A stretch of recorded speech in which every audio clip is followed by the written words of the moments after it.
Hello students. So in today's class we will discuss two important topics, and that is work done by a gas in different process. तो basically ये thermodynamics से related topic है।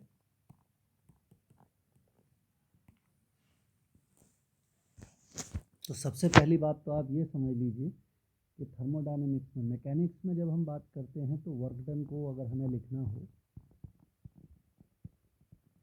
तो हम F.S लिख देते हैं, force dot displacement, यानी कि F.S cos theta, where theta is the angle between force and displacement. ये मैकेनिक्स में होता है। और अगर बहुत कम डिस्प्लेसमेंट हो तो F.D.X लिख दिया जाता है। थोड़ा सा डिस्प्लेसमेंट है, थोड़ा सा वर्क किया गया है F फोर्स लगा करके, तो F.D.X वर्क डन हो जाता है। अब अगर हम यहाँ पर एरिया से डिवाइड कर दें और एरिया से मल्टीप्लाई कर दें तो ये जो हो जाता है, ये तो हो जाता है प्रेशर, और ADX हो जाता है वॉल्यूम। तो जब हम गैसेस की बात करते हैं तो प्रेशर और वॉल्यूम के ऊपर हमारा ज़्यादा कैलकुलेशन बेस्ड रहता है। तो थर्मोडायनेमिक्स में अगर हमें वर्क डन लिखना होगा तो हम PdV लिख देंगे, pressure into change in volume. This is called work done. और अगर हमें एक गिवन चेंज ऑफ वॉल्यूम के लिए वर्क डन निकालना हो तो वर्क डन जो आएगा वो इंटीग्रेशन करके आ जाएगा PdV, V1 से लेके V2 तक का।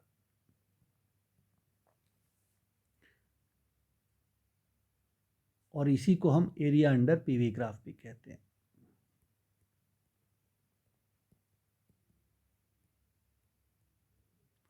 तो कभी कभी तो एग्जाम में इतना ही क्वेश्चन पूछ लिया जाता है कि show that the work done is equal to area under PV graph. तो आप इतना ही प्रूव कर दीजिए and you will get marks for it. अब इसका अर्थ समझें हम थोड़ा सा। तो अगर मान लीजिए कि कोई गैस है और उसको हमने अलाउ किया है एक्सपेंशन के लिए, या हम उसे कंप्रेस कर रहे हैं, या हम उसे हीट कर रहे हैं, तो इस केस में उस गैस का प्रेशर और वॉल्यूम चेंज होगा। अब अगर गैस का प्रेशर वॉल्यूम चेंज हो रहा है, मान लीजिए मैंने कहा एक गैस का प्रेशर वॉल्यूम चेंज हुआ इस प्रकार से, तो यहाँ पर इधर मान लीजिए प्रेशर की एक्सेस है और इधर मान लीजिए वॉल्यूम की एक्सेस है। तो यहाँ पर जो प्रेशर था वो P1 था और वॉल्यूम V1 था। और जब हम यहाँ पहुँच गए तो वॉल्यूम V2 हो गया और प्रेशर जो है वो P2 हो गया। तो गैस की जो पहले की स्थिति थी उसके लिए प्रेशर वॉल्यूम P1 V1 थे, बाद में प्रेशर वॉल्यूम P2 V2 हो गए। अब अगर हम पूछते हैं कि ये बताइए कि इस दौरान गैस ने कितना वर्क किया है, तो हमें सिर्फ ये एरिया निकाल देना है, that is the work done. और ये एरिया निकालने के लिए work done equal to area लिख देंगे हम यहाँ पर। और ये ट्रेपीजियम है तो 1/2 सम ऑफ पैरेलल साइड्स। तो पैरेलल साइड एक हो गई P1 और एक हो गई P2, और चेंज इन वॉल्यूम हो गया V2 माइनस V1। तो this is the work done.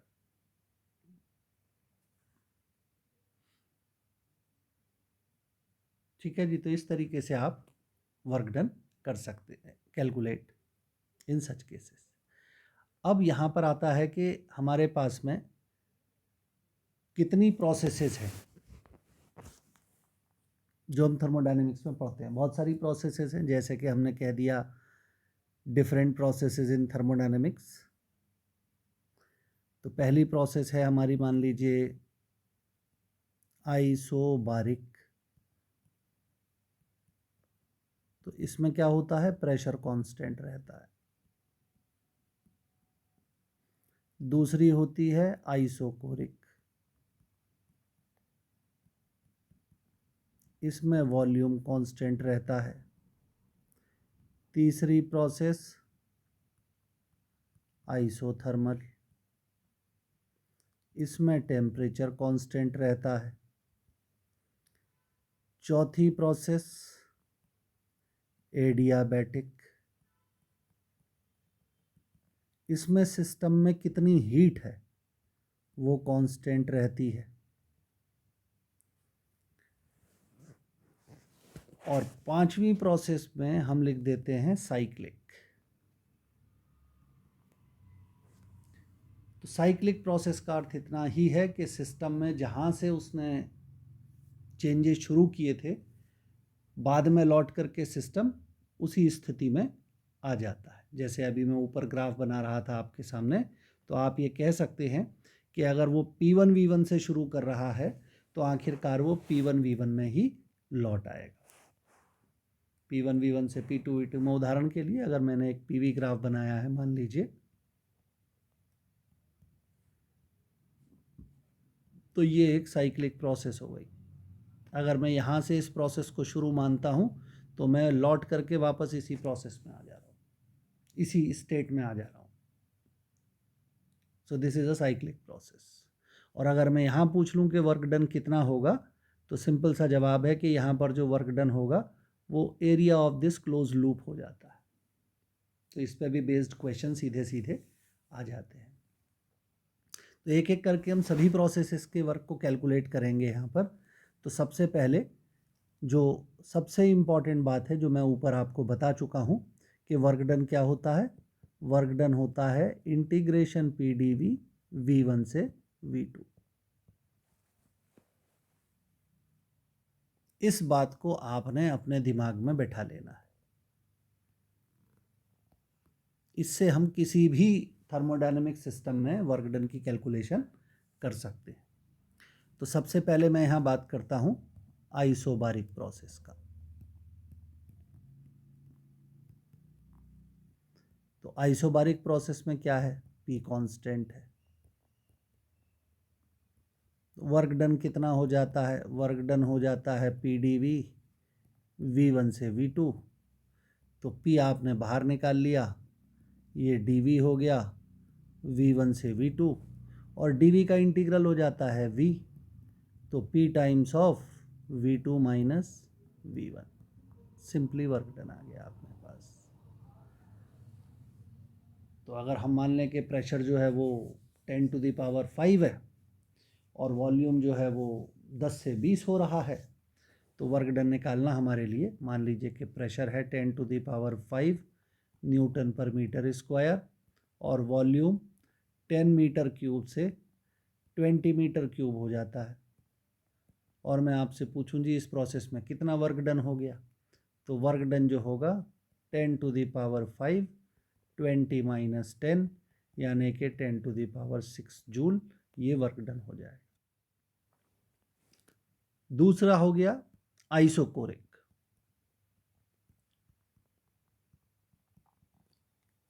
तो आइसोकोरिक प्रोसेस में क्या होता है, वॉल्यूम कांस्टेंट होता है। अब अगर वॉल्यूम कांस्टेंट है तो dV की वैल्यू क्या होगी, 0 हो जाएगी। क्यों हो जाएगी, dV का मतलब चेंज इन वॉल्यूम होता है। तो अगर मेरा वॉल्यूम चेंज ही नहीं हो रहा है तभी तो मैं कहूँगा कांस्टेंट है। अगर मेरा वॉल्यूम 10 था तो वो 10 ही रहेगा। तो अगर मैं कहूँ चेंज इन वॉल्यूम कितना हो रहा है, बोले 0 हो रहा है। इमेजिन करो मेरे पास एक स्टील का टैंक है और उसमें मैंने गैस भर दी है। अब चाहे प्रेशर बदला जाए चाहे कुछ भी बदला जाए, टैंक की जो बाउंड्रीज हैं वो तो अपनी जगह से हिल नहीं रही। जैसे आपके किचन में LPG का सिलेंडर रखा है तो उसके अंदर गैस है। जब आपने नया सिलेंडर यूज़ करना शुरू किया तो उसके अंदर गैस की क्वांटिटी ज़्यादा थी लेकिन वॉल्यूम फिक्स था। धीरे धीरे जब सिलेंडर आप यूज़ करते गए तो उसमें से जो गैस है उसकी क्वांटिटी कम होती चली जा रही है, तो गैस का प्रेशर कम हो जाएगा लेकिन वॉल्यूम उतना ही रहेगा। और वर्क डन का भी मैंने आपको बताया था फॉर्मूला क्या रहता है, PdV V1 से V2। क्योंकि dV 0 है तो वर्क डन 0 आएगा। तो ये अलग से भी 1 मार्कर क्वेश्चन या MCQ बना के पूछा जा सकता है कि आइसोकोरिक प्रोसेस का वर्क डन क्या होता है। तो आइसोकोरिक प्रोसेस का वर्क डन हमेशा 0 ही आएगा। तीसरी आ जाती है आइसोथर्मल प्रोसेस।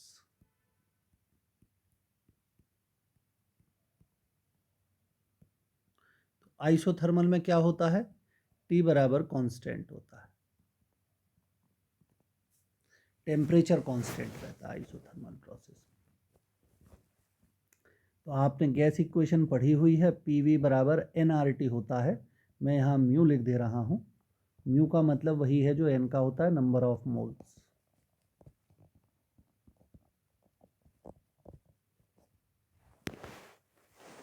तो म्यू नंबर ऑफ मोल्स हैं। अभी जैसे मैंने आपको एग्जांपल दिया कि आपके पास किचन में सिलेंडर है, एलपीजी का, गैस सिलेंडर बोलते हैं जिसे कॉमन भाषा में। तो उसके अंदर एट अ गिवन टाइम, मान लीजिए कि आप अपने घर में गए और आपने गैस के सिलेंडर को ऑब्जर्व किया, तो उसके अंदर अगर 1000 मोल्स गैस है, हालांकि ये बहुत कम बोल रहा हूँ मैं, तो आप म्यू की वैल्यू फिक्स हो गई। आर क्या है, गैस कांस्टेंट, ये भी फिक्स है। और क्योंकि प्रोसेस आइसोथर्मल है तो टेम्परेचर भी कांस्टेंट है। तो राइट हैंड साइड की तीनों ही टर्म कांस्टेंट हो गई।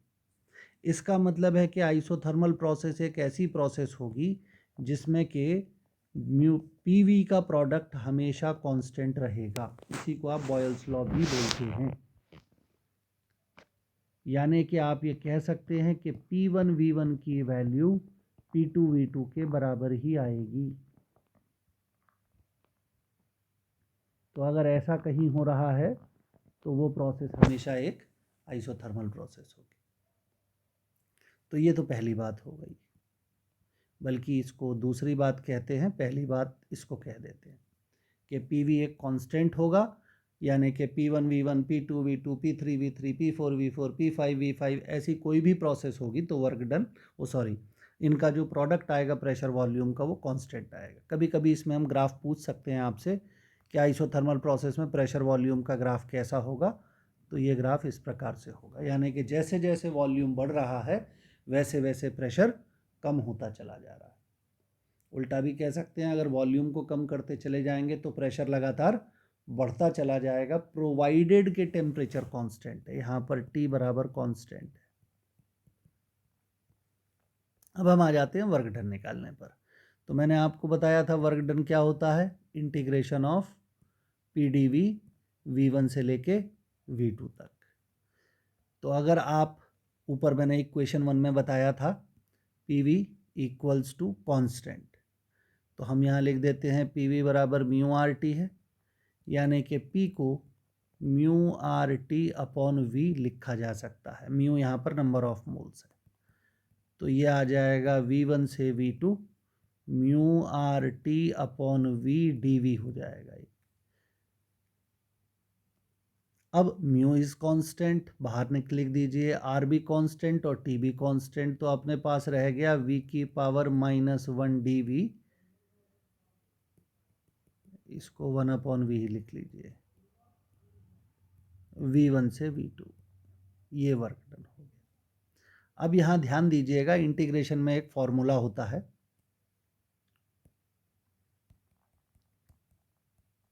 क्या फॉर्मूला होता है, integration of 1/x dx is equal to log of e base x। ये e की पावर x नहीं है, ध्यान रखिएगा, ये बेस है लॉग का। और अगर यहाँ पर मेरी लिमिट a से लेके b तक चल रही हो तो मैं यहाँ पर भी लिमिट a से लेके b तक लगा देता हूँ, और इसका मतलब log of e base b minus log of e base a कर दिया जाता है। और ये अगर सॉल्व किया जाए लॉग की प्रॉपर्टीज़ के अनुसार तो ये log of E base b upon a आ जाता है। तो सेम आर्ग्यूमेंट अगर मैं यहाँ अप्लाई कर दूँ, जिसको अगर मैं इक्वेशन नंबर 3 लिख देता हूँ, तो इस आर्ग्यूमेंट से वर्क डन आ जाएगा म्यू आर टी, और 1/V dV का इंटीग्रल क्या हो जाएगा, log of E base v, और V1 से लेके V2 तक। और यहाँ पर आप इसको सब्स्टिट्यूशन में डाल देते हैं, लिमिट्स लगाते हैं, सब्स्टिट्यूशन गलत बोल दिया मैंने, तो ये log of E base V2 minus log of E base V1 हो जाएगा लिमिट सॉल्व करने पर। और अगर लॉग की प्रॉपर्टीज़ लगा देते हैं यहाँ पर, तो log of E base V2 by V1, तो ये हमारा वर्क डन हो जाएगा। अब यहाँ जो हमने बेस लिखा है वो बेस ई है। अगर आपने लॉग टेबल यूज़ करी होगी तो वहाँ पर जो बेस होता है वो 10 होता है। तो इस फॉर्मूले से अगर मुझे कोई न्यूमेरिकल करना हो तो मैं वो टेबल यूज़ नहीं कर सकता, मुझे ऐसी टेबल चाहिए होगी जिसका बेस ई हो। तो इसको 10 बेस पे कैसे लिखा जाता है, एक सिंपल से फैक्टर से मल्टीप्लाई कर देते हैं। 2.303 mu R T log of 10 base V2 upon V। तो ये हमारा वर्क डन आ जाता है। अब किसी किसी न्यूमेरिकल में प्रेशर के टर्म्स में बात की जाती है, तो यहाँ से मैं लिख सकता हूँ कि P1 अपॉन P2 की वैल्यू V2 अपॉन V1 के इक्वल हो जाएगी। तो यहाँ पर आप लिख सकते हैं work done is equal to 2.303 mu R T log 10 base P1 upon P2। तो अगर मुझे प्रेशर के टर्म्स में काम करना है तो मैं ये वाला फॉर्मूला यूज़ कर दूंगा, और अगर वॉल्यूम के टर्म्स में काम करना है तो ये वाला फॉर्मूला यूज़ कर दूंगा। टेम्परेचर तो हमारा कांस्टेंट है, अगर कभी न्यूमेरिकल कर रहे हो तो ध्यान रखिएगा टेम्परेचर केल्विन में लेके काम करना होता है। जैसे अगर मैं आपसे कह दूं the pressure of a gas is doubled at constant volume, 5 moles of a gas was given, मतलब म्यू की वैल्यू 5 है और प्रेशर डबल कर दिया गया है। डबल कर दिया गया है मतलब अगर P1 की वैल्यू P थी तो P2 की वैल्यू ट्वाइस ऑफ P हो जाएगी, तभी तो कहोगे कि प्रेशर डबल हो गया। और मान लीजिए कि हम कह रहे हैं कि टेम्परेचर जो था वो 27 डिग्री सेल्सियस था, तो केल्विन में बदल देंगे तो 27 डिग्री सेल्सियस बदल करके हो जाएगा 27 + 273 यानी कि 300 केल्विन हो जाएगा। तो अगर इस एग्जाम्पल के लिए मैं आपसे कहूँ जी वर्क डन निकाल के बताओ कितना है, तो प्रेशर के टर्म्स में फॉर्मूला ये लिखा है, आप लिख देंगे 2.303 म्यू के बदले आ जाएगा 5 आर की जगह आ जाएगा 8.3 जूल पर मोल पर केल्विन, ये इसकी ऐसा यूनिट होती है। टेम्परेचर की जगह आ जाएगा 300 और यहाँ आ जाएगा log of 10 base 2p upon p, तो p से ये वाला p कैंसिल हो जाएगा। इसको आपने सॉल्व कर देना है। आंसर में 2.303 इंटू 5 1500 कर देते हैं इंटू 8.3 और लॉग 10 बेस 2, इसकी वैल्यू याद रखनी चाहिए 0.3010 होती है। तो ये आप कैलकुलेट कर दीजिए, वर्क डन आपके पास में आ जाएगा। ठीक है, तो अगर हमें आइसोथर्मल प्रोसेस का वर्क निकालना है तो ये बहुत आसानी से कैलकुलेट हो जाता है।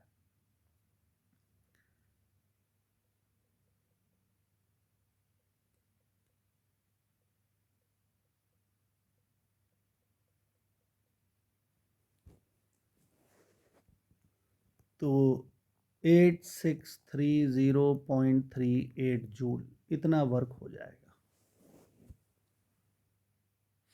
Now this can be a question in your examination. Okay, तो हमने आइसोथर्मल प्रोसेस का वर्क डन निकाल लिया। चौथा है एडियाबैटिक प्रोसेस का वर्क डन।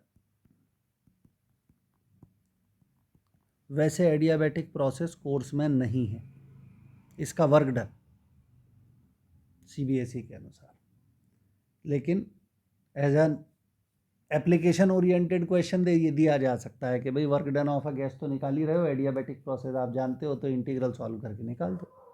तो यहाँ पर ध्यान दीजिएगा कि एडियाबैटिक प्रोसेस वो है जिसमें Q बराबर कांस्टेंट होता है, यानी कि सिस्टम में जो हीट है वो सिस्टम से बाहर नहीं जा सकती और बाहर की हीट सिस्टम के अंदर नहीं आ सकती। मान लीजिए कि हमारे पास एक, आपने देखा होगा वो बॉटल्स आती है ना मिल्टन वगैरह की मार्केट में, उसमें आप अपने घर से बिल्कुल चिल्ड वाटर भर के ले जाते हैं गर्मियों के मौसम में, और आप दिन में 2 बजे भी पानी पीते हैं तो बिल्कुल ठंडा पानी होता है उसमें। तो उसका कारण यही है कि जो बाहर की गर्मी है, हीट है, वो सिस्टम के अंदर एंटर नहीं कर पा रही है। तो it is nearly an adiabatic boundary जो कि बॉटल ने बनाई हुई है। तो एडियाबैटिक प्रोसेस वो है जिसमें सिस्टम की हीट सिस्टम के अंदर ही रहेगी, ना बाहर से हीट सिस्टम में आएगी, ना अंदर से हीट बाहर जाएगी। तो एडियाबैटिक प्रोसेस में प्रेशर और वॉल्यूम के बीच में ये रिलेशन होता है। पीवी की पावर गामा कांस्टेंट होता है। जैसे आइसोथर्मल प्रोसेस थी तो पीवी कांस्टेंट था, यहाँ पर पीवी की पावर गामा कांस्टेंट है। और ये जो गामा होता है ये सीपी अपॉन सीवी होता है, और इसकी वैल्यू हमेशा 1 से बड़ी आती है। ये भी सवाल पूछ लिया जाता है कि सीपी जो है वो सीवी से बड़ा क्यों होता है, बट वो एक डिफरेंट टॉपिक है, तो अभी हम उस पर डिस्कशन नहीं कर रहे हैं। आप ध्यान रखिएगा कि सीपी सीवी से बड़ा है, यानी कि गामा की वैल्यू ग्रेटर देन 1 आएगी। और इसका अर्थ क्या हो जाता है कि हम यहाँ लिख सकते हैं P1 V1 की पावर गामा बराबर कांस्टेंट, उस कांस्टेंट को मैं K कह दे रहा हूँ। तो अगर बाद में सिस्टम में प्रेशर चेंज होके P2 हो जाए, वॉल्यूम चेंज होके V2 हो जाए, तो P2 V2 की पावर गामा भी कांस्टेंट ही आएगा। यानी कि P1 V1 की power gamma equal to P2 V2 की पावर गामा, ऐसे भी लिख लेते हैं। और उसको ऐसे भी कह देते हैं कि PV की पावर गामा बराबर constant and that constant is equal to K। हमें निकालना है वर्क डन। तो अब वर्क डन कैसे निकाला जाए भाई?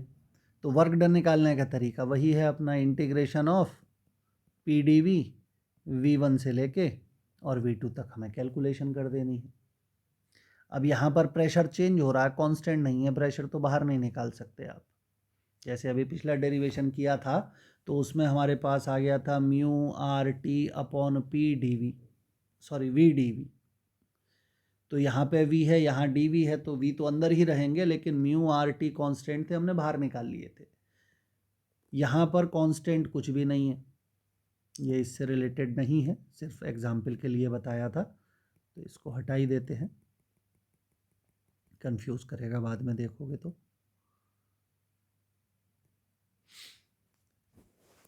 तो अब यहाँ पर प्रेशर भी चेंज हो रहा है, तो हम क्या करते हैं, मैंने अभी आपको लिख के दिया था कि अगर प्रोसेस एडियाबैटिक है तो पी वी की पावर गामा कांस्टेंट होगा, और उस कांस्टेंट को हमने के माना था।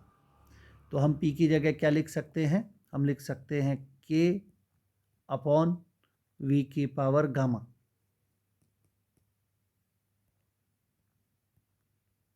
डीवी और वॉल्यूम V1 से V2 तक है, और ये जो गामा है ये ग्रेटर देन 1 है, CP अपॉन CV है, बताया था आपको मैंने।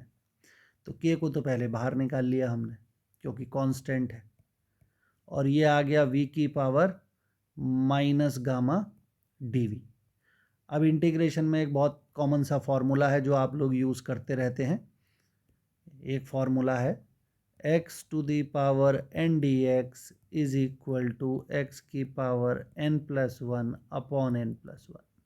और अगर यहाँ पर लिमिट a से लेके b तक की हो तो यहाँ भी लिमिट a से लेके b तक की हो जाएगी, तो 1 अपॉन n प्लस 1 आप बाहर लिख सकते हैं, और ये आ जाता है b की power n plus 1 minus a की पावर n प्लस 1। तो ये वाला फॉर्मूला ही यहाँ पर हम इस्तेमाल कर देंगे। तो क्या बन जाएगा हमारे पास, फिर हमारे पास बन जाएगा इक्वल्स टू के वी की power minus gamma plus 1 upon minus gamma plus 1 V1 से लेके V2 तक, और ये बन जाएगा के अपॉन, डिनोमिनेटर को मैं 1 माइनस गामा लिख लेता हूँ, और ये हो जाएगा V2 की power minus gamma plus 1 minus V1 की पावर माइनस गामा प्लस 1।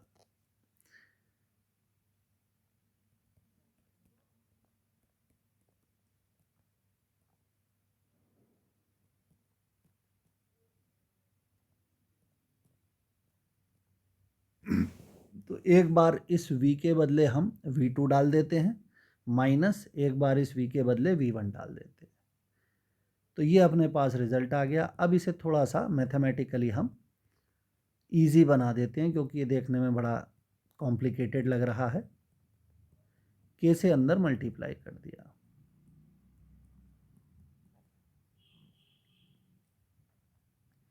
अब मैंने आपको ये बताया था कि P1 V1 की पावर गामा भी K है, और P2 V2 की पावर गामा भी K है। हमने ऊपर इक्वेशन 1 में ये लिखा हुआ है। तो जहाँ पर V2 है वहाँ पर P2 V2 की पावर गामा डाल देंगे, जहाँ पर V1 है वहाँ पर P1 V1 की पावर गामा डाल देंगे, just to make this equation look easy. तो P2 V2 की पावर गामा इंटू V2 की power minus gamma plus 1 minus P1 V1 की पावर गामा इंटू V2 की पावर माइनस गामा प्लस 1। अब यहाँ पर V2 की V2 से मल्टीप्लाई हो रही है, यहाँ पर मैंने ये V2 गलत लिख दिया है, ये V1 होना चाहिए।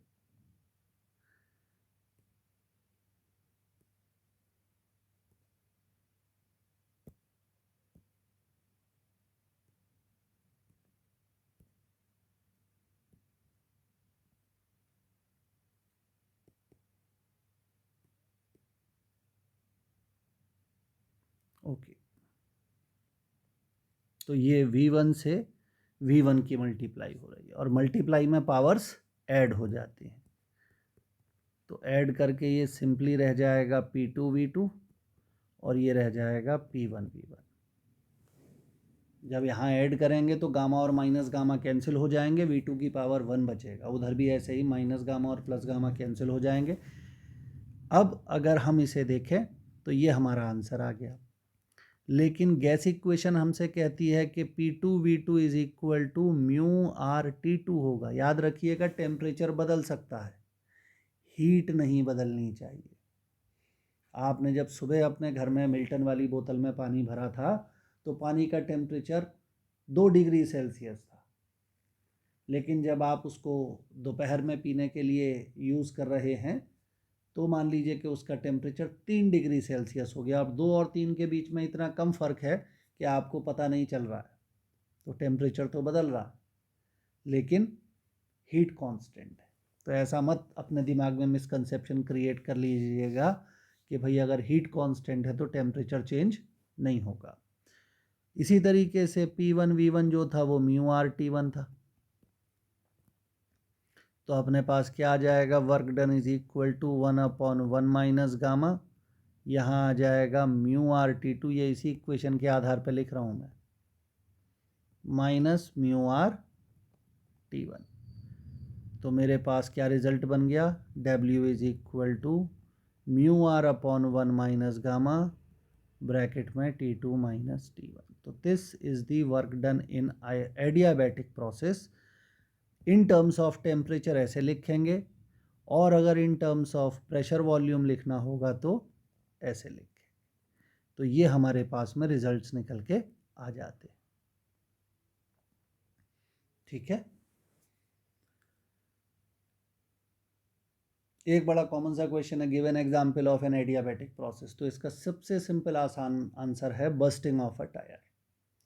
सडन प्रोसेस अगर कोई हो रही है, एक टायर फटता है तो अचानक से उसके अंदर की हवा जो है वो फैल करके पूरे एटमॉस्फेयर में आ जाती है, तो सडन एक्सपेंशन का केस है ये। सडन एक्सपेंशन, सडन कंप्रेशन, दोनों ही एडियाबैटिक प्रोसेस मानी जाएंगी। और अगर स्लो प्रोसेस है, बहुत धीरे धीरे धीरे धीरे, आपने अपने घर में बर्थडे मनाया अपना, तो आपने बलून लगाया था, अब वो बलून तो इन्फ्लेटेड था, तो इसके अंदर हवा भरी हुई थी। अब आपने ये बलून निकाला ही नहीं, तो आप देखते हैं 10 दिन 15 दिन बाद ये बलून बिल्कुल इसके अंदर की गैस निकल चुकी होती है। तो इस गैस की ये जो रिलीज़ हो रही है यहाँ से, वो बहुत धीरे धीरे हो रही है। So this process is an isothermal process. तो अगर प्रोसेस स्लो है तो वो आइसोथर्मल प्रोसेस कहलाएगी, और अगर प्रोसेस फास्ट है तो वो एडियाबैटिक प्रोसेस कहलाएगी। ठीक है, आइसोथर्मल प्रोसेस में प्रेशर इनटू वॉल्यूम कांस्टेंट होता है, और एडियाबैटिक प्रोसेस में प्रेशर इनटू वॉल्यूम की पावर गामा, PV की पावर गामा कांस्टेंट होता है। अच्छा, यहीं पर लगे हाथों एक बात हम और समझ लेते हैं। ये अगर वर्क डन पूछा जा रहा है तो यहीं पर काम खत्म हो गया आपका। एडियाबैटिक प्रोसेस के लिए मैंने आपको क्या बताया था, PV की पावर गामा कांस्टेंट होता है। तो गैस के लिए 3 पैरामीटर बड़े इंपॉर्टेंट होते हैं, प्रेशर, वॉल्यूम, टेम्परेचर। तो यहाँ पर प्रेशर और वॉल्यूम यूज़ हो रहा है, टेम्परेचर यूज़ नहीं हो रहा है। अब अगर मैं आपसे कहूँ नहीं भाई एडियाबैटिक प्रोसेस बताओ अगर वॉल्यूम और टेम्परेचर के टर्म्स में हमें काम करना होगा, तो हम सिंपली इतना कर देते हैं PV बराबर म्यू आर टी, प्रेशर क्या हो जाएगा mu R T upon V हो जाएगा, इसे उठा करके यहाँ डाल देंगे हम।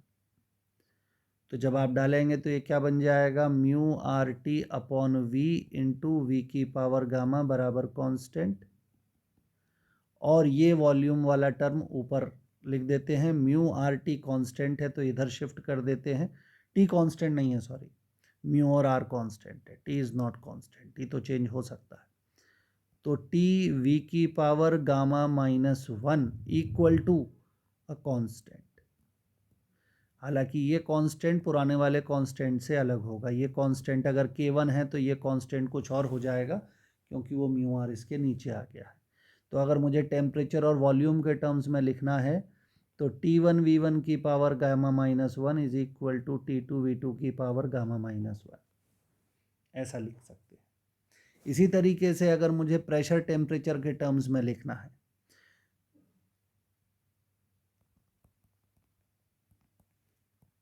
तो PV की power gamma equal to constant है और PV बराबर म्यू आर टी है। तो हम क्या कर रहे हैं, हमें अब ये तो टेम्परेचर वॉल्यूम के टर्म्स में आ गया है भाई, 3 पैरामीटर है ना पी वी और टी, तो प्रेशर वॉल्यूम के टर्म्स में कहेंगे तो PV की power gamma is constant, volume temperature के टर्म्स में कहेंगे तो TV की power gamma minus 1 equal to. अब प्रेशर और टेम्परेचर के टर्म्स में कैसे करें, तो हमें वॉल्यूम नहीं चाहिए, तो V इक्वल टू क्या हो जाएगा mu R T upon P, ये उठा करके आप इस इक्वेशन में डालने वाले हैं। तो जब आप ये इस इक्वेशन में डालेंगे तो P तो ऐसा ही रहेगा, यहाँ आ जाएगा mu R T upon P की पावर गामा इज कांस्टेंट, और यहाँ पर आप लिख देंगे P इंटू म्यू की पावर गामा आर की पावर गामा टी की पावर गामा अपॉन पी की power gamma equal to constant. यहाँ पर P की पावर 1 है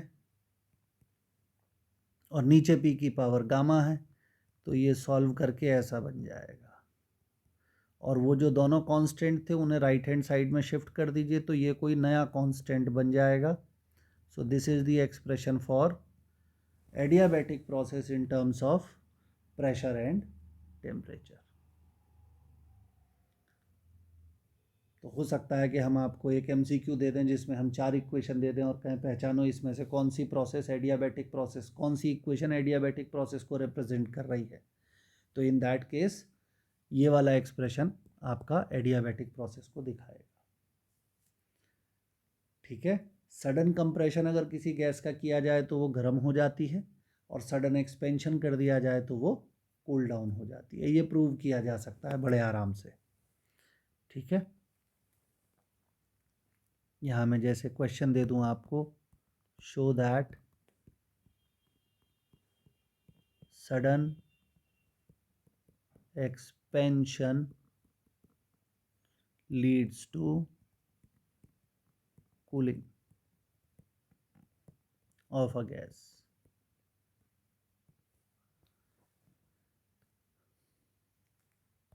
तो कैसे हम इस बात को कह सकते हैं, मैंने अभी प्रूव किया था कि प्रोसेस सडन है, यानी कैसी प्रोसेस है, एडियाबैटिक प्रोसेस है।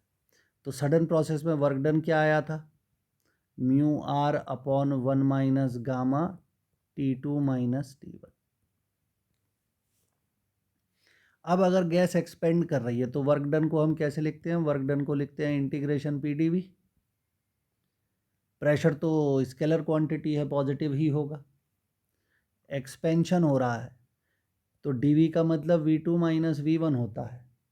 तो एक्सपेंशन का मतलब क्या है कि एक चीज़ पहले ऐसी थी फिर वो ऐसी हो गई, तभी तो कहोगे एक्सपेंशन हो रहा है। तो V2 V1 से बड़ा ही होगा, और क्योंकि V2 V1 से बड़ा है तो dV की वैल्यू ग्रेटर देन 0 होगी, और dV की वैल्यू ग्रेटर देन 0 है, इसका मतलब है जो वर्क डन आएगा वो ग्रेटर देन 0 आएगा।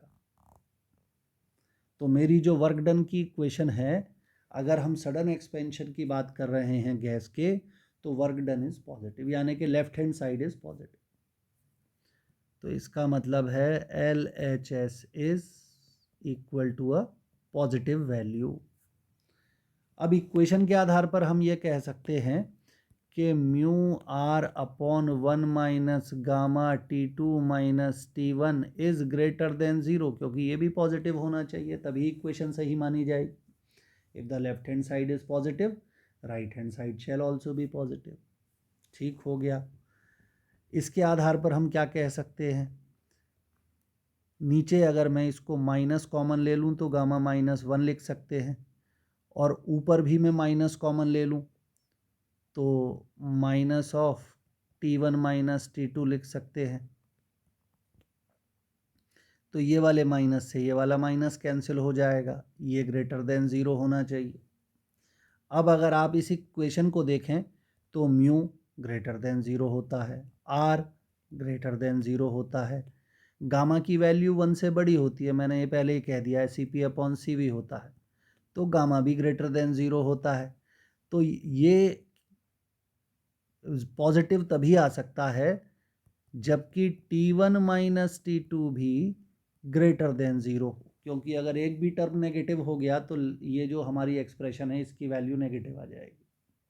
और T1 minus T2 greater than 0 आ रहा है, इसका मतलब है T1 is greater then T2। T1 क्या था, इनिशियल टेम्परेचर था, और ये क्या था, फाइनल टेम्परेचर था। तो फाइनल टेम्परेचर कम आ रहा है, इसका मतलब ये हुआ कि गैस ठंडी हो गई है। तो sudden expression of a gas leads to cooling.